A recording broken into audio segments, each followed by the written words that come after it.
Following that fast-moving fire forcing evacuations in El Dorado and Placer counties, several communities right now ordered to leave their homes. Thanks for joining us here on CBS News Sacramento.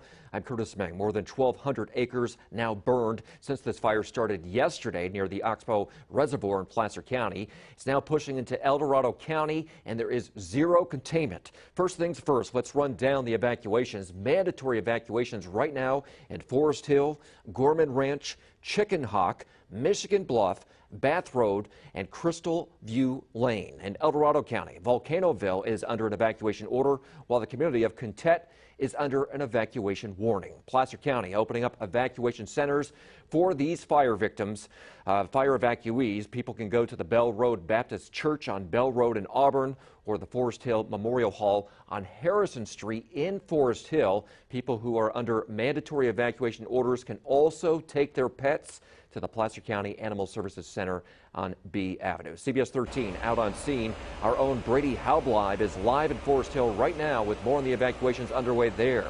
Brady. Well, Curtis, I'm at the command center right now, and I'm told that the fire is just miles from where we are right now. You can actually see the smoke billowing up into the distance there. And over the past several hours, we have just seen that smoke intensify. Fire officials with Nevada, Yuba, Placer County tell me they have taken an aggressive approach to contain this fire.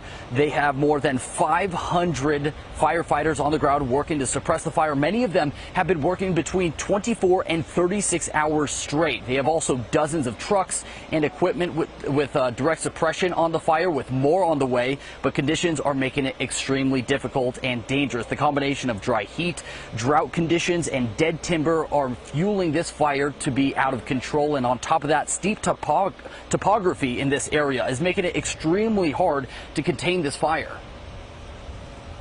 Some of these areas are like working on the side of a cliff. We can't put fire engines, bulldozers, or firefighters on the sides of these cliffs when there's what we call rollout, where hot burning materials are rolling down in and starting fires below where those crews are working. Now, as of 10 a.m. this morning, the fire was 0% contained, and it continues to grow by the hour. Evacuation orders, of course, are currently in place, and the evacuation center is at Bell Road Baptist Church. That is 77 Bell Road in Auburn. Now, residents that I've spoke to up here say they are, of course, very concerned and actually expecting something like this to happen, especially with the dry summers that we have had 3 summers in a row. So it wasn't necessarily a matter of if, but when, Curtis. Brady, I know you just got there on scene. You're working the scene right now, but tell us exactly where this command center is located. We could see the smoke right from where you are, and from what you're seeing, a lot of people question whether they should leave or not.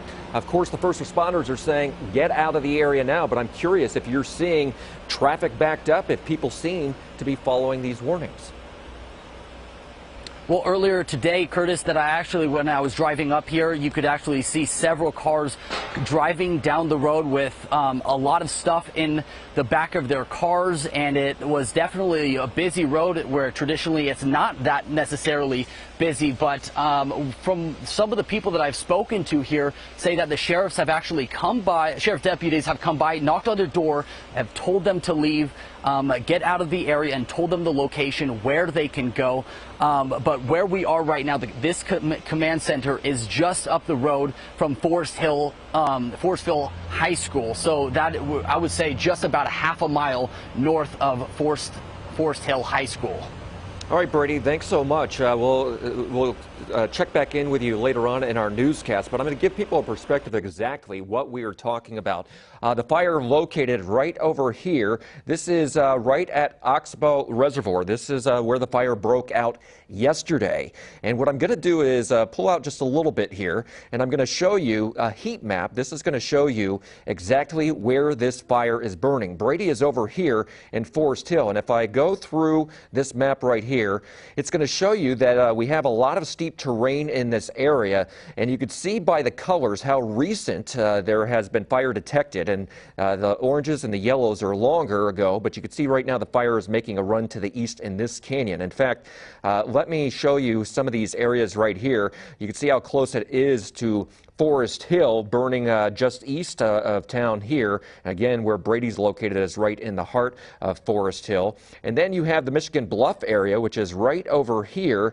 And then as the evacuations go, we have evacuations that go all the way up to the Westville area, which is way up here to the north and the east. But you can see that terrain right there, and this is what we're keeping an eye on right now. This is where the fire is making a run to the east.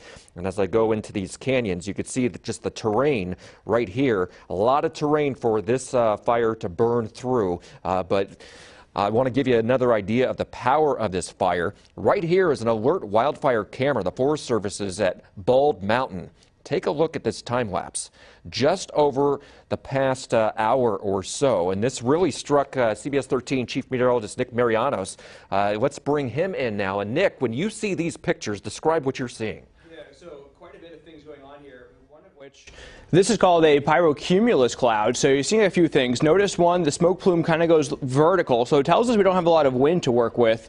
But the updrafts, a lot of heat from this fire is pushing that smoke plume upwards about 30,000 feet in the air. That's what we're estimating on radar at the moment. But a cloud like that, what you're seeing, yeah, we call that a pyrocumulus cloud. All that smoke just lifting. That hot air is rising into the cooler air above, and that's exactly what you're seeing here. I'm going to do a time lapse here real quick, Nick, because what I was showing was the past hour, but let's go back 3 hours. And you could see right here where we have just some of the smoke, and then look at just explode. This is about 12:20. Yeah, when you add all that extra heat, when you start getting into a lot more of that, at least with the fires, it expands and it really intensifies. You got that smoke that billows, and the more heat you have, the more forceful that updraft is, and you can see it right there. Just how it goes up to about, at this point in this time lapse, you're looking at about the smoke going up about 30,000 feet in the air. And if you see the top of the smoke plume, notice how it drifts that directions toward the east, because further up in the atmosphere we have a little bit of that westerly breeze. So it's taking the smoke plume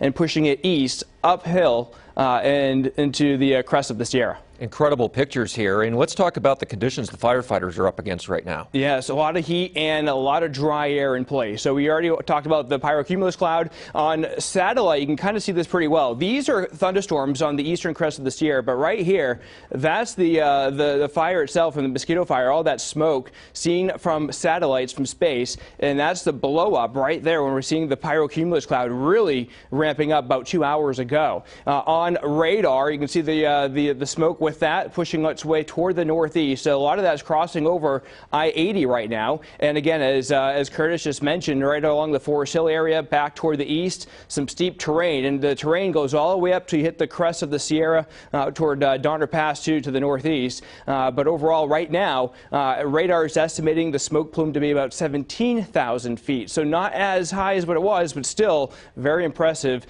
nonetheless. As I zoom out, though, on the radar, we have some storms around, including some lightning strikes along the crest of the Sierra. A lot of that activity is further east away from the fire. But if I put the smoke track into motion, you kind of see we don't have a lot of wind today, but we have a slight westerly breeze into the foothills. So it's just enough to take that smoke that's billowing from the Mosquito Fire and drifting it toward the east. So cities like Truckee, South Lake Tahoe, Tahoe City are going to be seeing that reduced visibility, probably smelling the smoke in the atmosphere as it drifts off toward the east. But as we go through the overnight hours, we'll begin to see a little bit of a shift in the wind direction. So right now, this time is 8 o'clock this evening. A lot of smoke concentrated across the higher elevations of Placer in El Dorado counties. But overnight, that wind starts drifting down to the south. So we will see that smoke starting to focus on the lower elevations of the foothills and eventually down into parts of the valley. And some of that will be across much of the San Joaquin and Sacramento valleys even tomorrow. But tomorrow afternoon, that west to northwest wind takes over and it takes that concentration of the smoke and pushes it further to the east once again. For firefighters, just brutal heat out there, right? Temperatures have been up into the triple digits. We've been in this heat wave for quite some time. And when you have really high temperatures, the humidity tends to go way down. And look at these humidity levels right now, upwards of about 10 to 15%. It is just making conditions ripe for fire growth. The one thing that we have working for us right now is not a lot in the way of some strong winds to really fan those flames. So that's a good thing. Imagine if we had the high winds with this. So when we have any improvement this weekend, we'll begin to see the temperatures go down, more clouds in place, and also the humidity levels will start to come up by the time we make it to about Saturday and Sunday. So that's something to look forward to. But right now, it's just really brutal conditions for those firefighters, Curtis. All right, thanks so much, Nick.